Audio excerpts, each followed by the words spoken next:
या ठिकाणी बघितलं तर आज कायदा नसल्यामुळे काय अवस्था आहे तुम्हाला सांगतो। ज्यांच्याकडे कायदा आहे, आंध्र प्रदेश 19 संघटना आहेत, त्यातल्या 7 त्यांनी बॅन केलेल्या आहेत।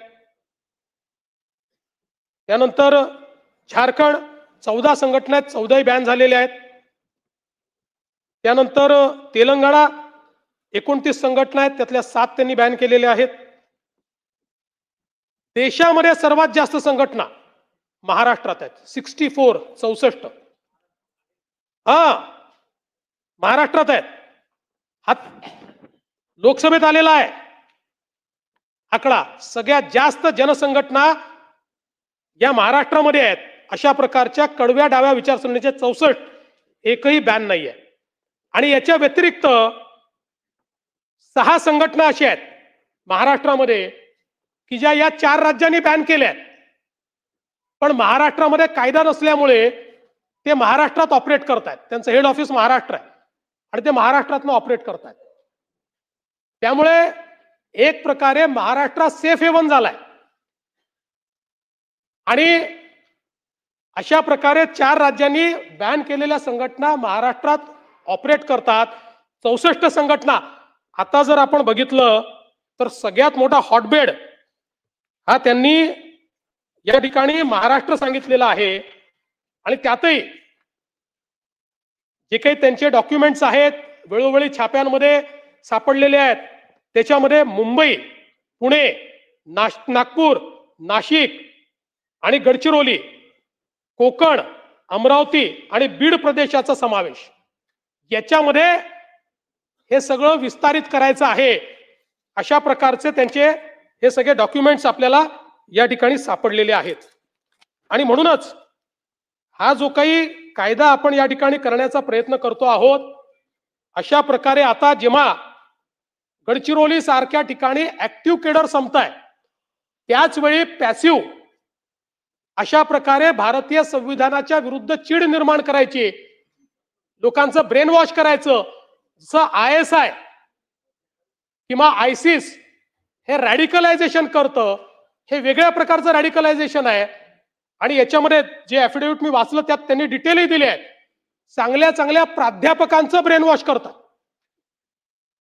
चांगल्या चांगल्या ब्युरोक्रॅटचं ब्रेन वॉश करतात। अशा प्रकारची त्यांची मोडस ऑपरेंडी आहे। आणि म्हणून हा कायदा आपण तयार करायला घेतलेला आहे। आणि आता या कायद्याच्या संदर्भात काही लोकांच्या मनामध्ये संभ्रम आहे।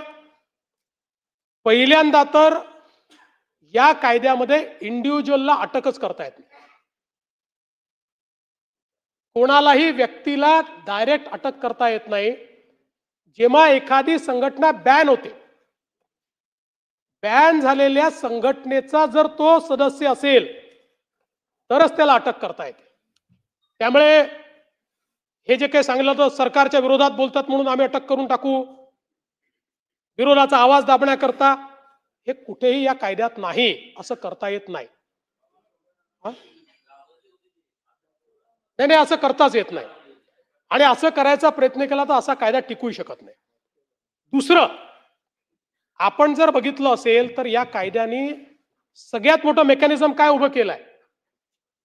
सगळ्यात मोठं मेकॅनिझम हे आहे की एखादी संघटना अशा प्रकारचं काम करते असं लक्षात आल्यानंतर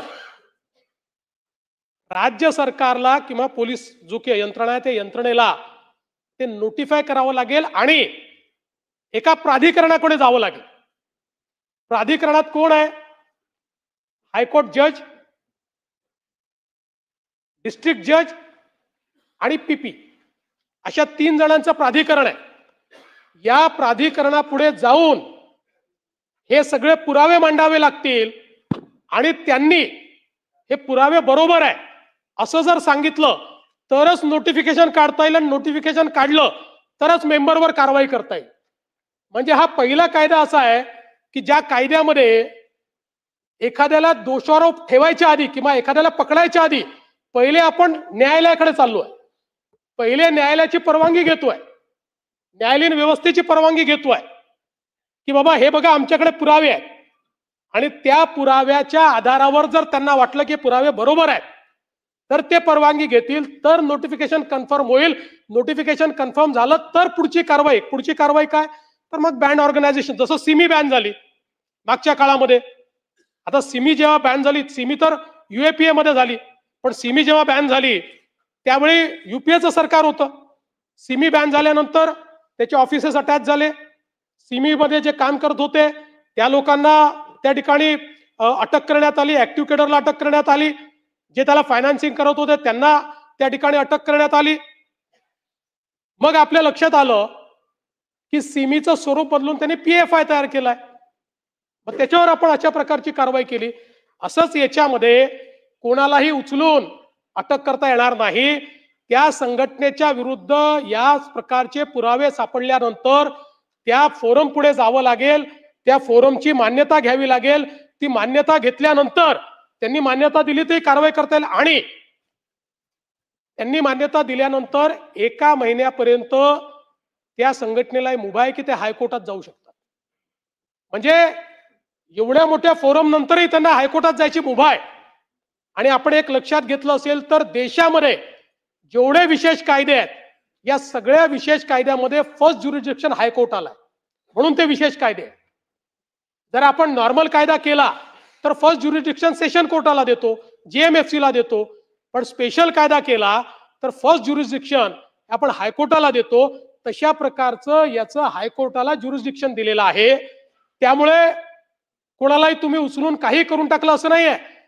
समजा या 3 लोकांच्या बेंचने आपल्याला अलाउ केलं आणि आपण नोटिफिकेशन काढलं, पुन्हा हायकोर्टाची स्क्रुटिनी आहे त्याच्यावर की जे हायकोर्ट पुन्हा एकदा त्या ठिकाणी या 3 लोकांनी केलेलं बरोबर आहे की नाही बघणार आहे. आणि त्यानंतर ही सगळी कारवाई या ठिकाणी होणार आहे. त्यामुळे कुठेही राज्य सरकारला अब्यूज करणं, पॉवर अब्यूज करणं, पोलिसांना पॉवर अब्यूज करणं, अशा प्रकारची कुठेही त्या ठिकाणी व्यवस्था नाहीये. अतिशय बॅलेन्स्ड अशा प्रकारचा कायदा केलेला आहे. आणि मी हे सांगतो आणि दाव्याने सांगतो, इतर 4 राज्यांमध्ये जो कायदा केलाय त्यापेक्षा प्रोग्रेसिव्ह कायदा आपला. इतर 4 राज्यांमध्ये इतका लिवे दिलेला नाहीये. पण आपण, कारण आपल्याला कोणाला त्रास देण्याकरता कायदा करायचा नाहीये, पण भारताच्या संविधानाच्या विरुद्ध आपल्याच लोकांना जे लोक ब्रेनवॉश करतायत त्यांच्यावर कारवाई करणं ही आपली काळाची गरज आहे. आणि म्हणून आणि आता एक्झिस्टिंग कायदे अशा प्रकारची जागा त्या ठिकाणी आपल्याला देत नाहीये. मागच्या काळामध्ये काही लोकांनी सांगितलं की पत्रकारांनी तुमच्या विरोधात लिहिलं तर तुम्ही त्यांना पकडाल. मग आम्ही पत्रकारांच्या सोबत संघटनांना बोलवलं आणि त्यांच्या समोर आम्ही येलो आणि त्यांना सांगितलं तुम्ही विचारा यांना प्रश्न, क्लॉज बाय क्लॉज प्रश्न विचारा. आणि त्यांचंही समाधान झालं की कुठल्याही पत्रकारावर कारवाई करता येत नाही, कुठल्याही राजकीय नेत्यावर कारवाई करता येत नाही. आणि ज्यांच्यावर कारवाई करायची त्यांच्यावरही कारवाई ही थर्ड फोरमनी, ज्याच्यामध्ये जजेस आहेत त्या फोरमनी मान्यता दिल्यानंतरच ती करता येते. अशा प्रकारची कारवाई झाल्यामुळे मला असं वाटतं की याबद्दलचे सगळे संभ्रम आणि याच्या पाठीमागची भूमिका, आणि मी पुन्हा सांगतो की ही काही आमची राजकीय भूमिका नाही, ही भूमिका सक्सेसिव्ह गव्हर्नमेंटने मांडलेली आहे. आणि हे जे 4 कायदे झाले, कुठे टीडीपीचं सरकार आहे, कुठे काँग्रेसचं सरकार आहे, कुठे आपल्या पटनायक साहेबांचं सरकार आहे. त्यामुळे देशाच्या व्यवस्थेवर घाला घालणारे लोक ज्यावेळी असतात आणि त्यांच्या विरुद्ध कारवाई करायची असते त्यावेळी कडक कायदे करावेच लागतात, त्याशिवाय होत नाही. आता शेवटी आपण मकोकाचा कायदा केला.